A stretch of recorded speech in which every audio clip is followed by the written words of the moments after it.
श्री चैतन्य महाप्रभु, जब चैतन्य महाप्रभु ने संन्यास ग्रहण किया तो वे वृंदावन जाने चाहते थे, वृंदावन में रहना चाहते थे।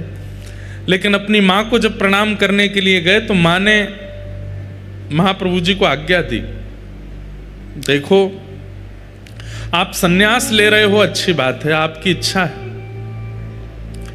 पर वृंदावन बहुत दूर है, मायापुर जहां महाप्रभु जी विराजे वहां से नदिया,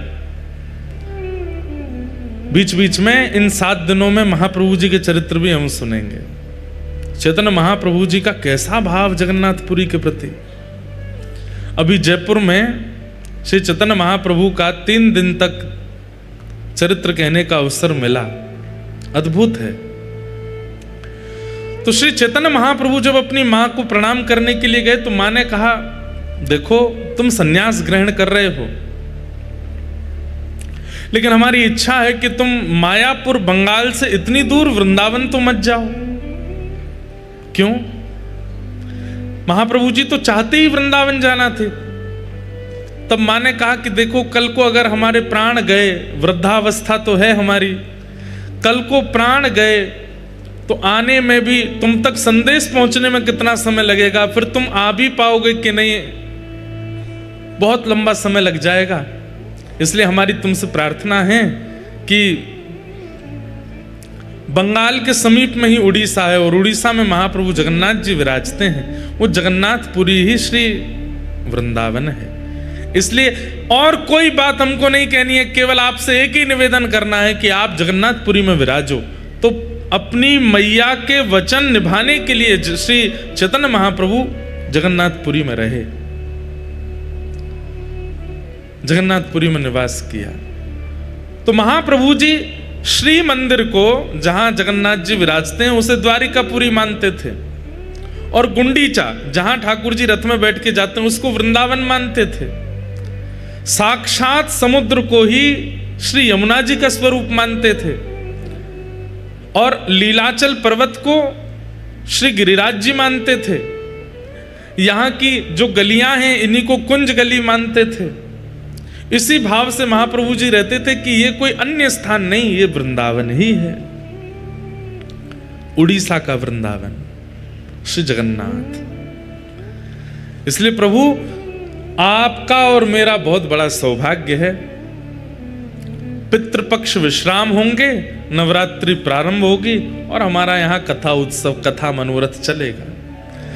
तो इस कथा का मूल उद्देश्य है, हमारे सारस्वत परिवार के जो हमारे भैया हैं, इनके ठाकुर जी का जन्मोत्सव है, और अपने ठाकुर जी के जन्मोत्सव के उपलक्ष्य में ये कथा इन्होंने यहाँ करवाई है। लोग बाग अपने जन्मोत्सव पे कराते हैं या अपने घर के किसी उत्सव में कराते हैं, लेकिन नहीं, ठाकुर जी का जन्मोत्सव मना रहे हैं, उनके लड्डू गोपाल जी का। और इस कथा के मुख्य यजमान प्यारे गिरधर लाल जी और उनके गोपाल जी ही हैं, उन्हीं दोनों के प्रतिनिधि में ये कथा उत्सव यहाँ मन रहा है। तो बड़े सौभाग्य की बात है। सतयुग के धाम हैं श्री बद्रीनाथ। अच्छा एक बात बताएं, हमारे ऊपर तो बड़ी कृपा है, 11 महीने में हमारे 4 धाम पूरे हो रहे हैं। कैसे? बीते हुए साल के दिसंबर में रामेश्वरम में कथा हुई, इस साल के प्रारंभ में जनवरी में द्वारिका में कथा हुई, अब जगन्नाथपुरी में हो रही है, अक्टूबर में बद्रीनाथ में होगी। 4 धाम हमारे एक साल भी नहीं होंगे पूरे, उसमें 4 धाम हो जाएंगे, कथाएं पूरी हो जाएंगी। तो रामेश्वरम, द्वारिका, अब जगन्नाथपुरी, और अक्टूबर में जाएंगे बद्रीनाथ। आप सब लोग भी वहां पधारिएगा। वहां श्रीमद् भागवत के 11 स्कंद पर कथा होगी, कृष्ण उद्धव संवाद। तो सतयुग के जो धाम हैं वो हैं श्री बद्रीनाथ धाम। सतयुग में भगवत प्राप्ति के लिए तपस्या आवश्यक है, इसीलिए ठाकुर जी भी वहां तपस्या ही कर रहे हैं, तपस्या में बैठे हैं नारायण भगवान, नर नारायण दोनों विराजमान हैं। त्रेता के ठाकुर जी हैं श्री रामेश्वरम। शैवों के लिए रामेश्वरम और वैष्णवों के लिए श्रीरंगम। दक्षिण में विराजमान। त्रेता में यज्ञ की प्रधानता है। स्वयं प्रभु श्री राम ने जहां राम तीर्थ रामेश्वरम में बैठ करके यज्ञ किया और महादेव से प्रार्थना करते हुए सेतु बंध बनाया, ऐसे त्रेता के भगवान हुए श्री रामेश्वर भगवान। द्वापर के आराध्य देव हैं श्री द्वारिकाधीश। और द्वापर में यज्ञ की प्रधानता नहीं है, तप की प्रधानता नहीं है, ठाकुर जी की सेवा की प्रधानता है। इसलिए सेवा अद्भुत होती है। चकाचक राजभोग पाते हैं, बाल भोग पाते हैं, ब्यारू भोग पाते हैं, सुंदर श्रृंगार करते हैं, राजा धीराज महाराज बनकर के द्वारिका में ठाकुर जी बैठते हैं। तो सतयुग, त्रेता, द्वापर और कलयुग के भगवान हैं श्री जगन्नाथ महाप्रभु। इसलिए बंधुओं एक बात बोलें, कलयुग में व्यक्ति इतने पाप कर्म करता है।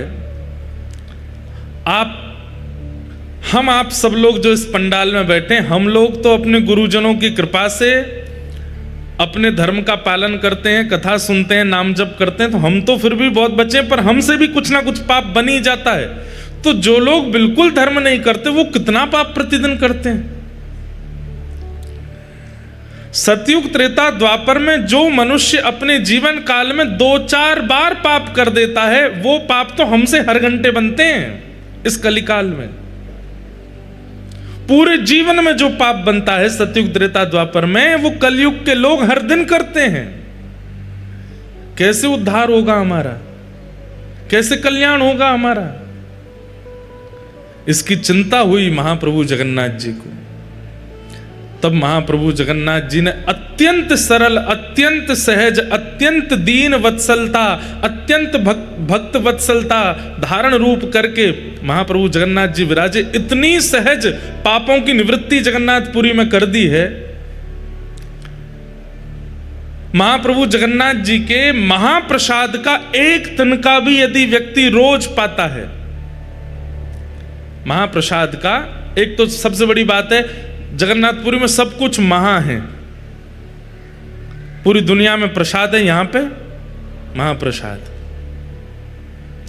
पूरी दुनिया में ठाकुर जी आजान बाहु हैं, यहां पे महाबाहु हैं। पूरी दुनिया में समुद्र नारायण हैं, लेकिन यहां पे महोदधि, यहां पे समुद्र भी महोदधि हैं। पूरी दुनिया में प्रभु हैं, यहां पे महाप्रभु, यहां सब कुछ महा है। श्री क्षेत्र में जैसे ही व्यक्ति प्रवेश करता है, जगन्नाथ जी के दर्शन की तो बात बहुत आगे है। जहां से श्री नील चक्र दिखाई देना प्रारंभ हो जाता है, नील चक्र दर्शन करते ही जन्म से लेकर अब तक जितने पाप हैं, नील चक्र के दर्शन से तुरंत सब पाप समाप्त हो जाते हैं। ये जगन्नाथपुरी है। आप यहां भीतर आओगे, महाप्रसाद पाओगे, जगन्नाथ जी का दर्शन करोगे, रथ यात्रा का दर्शन करोगे, स्नान पूर्णिमा का दर्शन, वो तो बहुत आगे की बात है। जैसे ही भुवनेश्वर से, कटक से, जहां से भी आप आ रहे हो, बस एक चीज का ध्यान रखना है कि जब जगन्नाथपुरी आ रहे हो तो नेत्र खोल करके चारों तरफ देखते आओ। जैसे ही नील चक्र दूर से दिखाई दे जाते हैं, कम से कम 8-10 किलोमीटर दूर से ही महाप्रभु जगन्नाथ जी का शिखर दिख जाता है।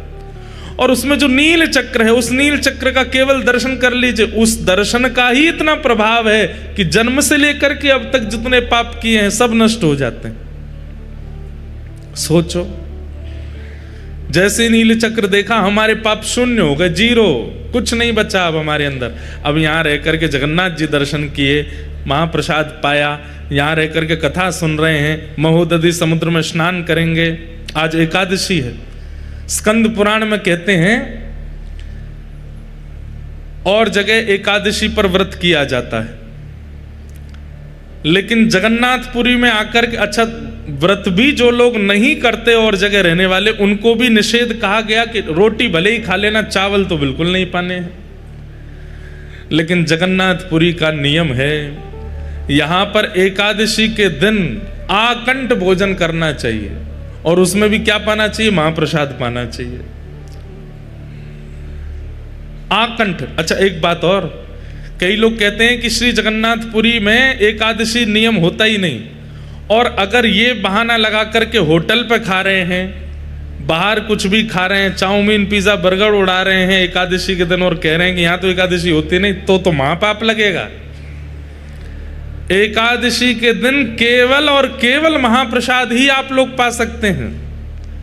ठाकुर जी का अधरामृत पाने की आज्ञा है, बाहर का अपनी जीव के चटोरेपन के लिए कुछ खाने लग जाओगे तो अपराध ही है भैया वो। इसलिए आज एकादशी है। आज हम सवेरे निकले बंबई से, कुछ नहीं पाए, केवल पानी पर रहे। यहाँ पहुँचे लगभग 12:30 बजे, महाप्रभु का प्रसाद आया। सबसे पहले वही और इतनी कृपा करते हैं महाप्रभु जी, मैं जब जब जगन्नाथपुरी आता हूँ अधिकतर मेरा आगमन एकादशी पर ही होता है, और एकादशी पर यहाँ महाप्रसाद पाने का अवसर प्राप्त होता है। भैया एकादशी के दिन यहाँ महाप्रसाद पाने से एकादशी प्रसन्न हो जाती है, एकादशी तृप्त हो जाती है, एकादशी आपको आशीष प्रदान करती है, एकादशी आपकी सफल हो जाती है। और अब तक जितनी एकादशियों में अपराध बन गए होंगे वो सारे अपराध विमुक्त हो जाते हैं यहाँ एकादशी के दिन महाप्रसाद पाने से। ऐसी जगन्नाथपुरी है।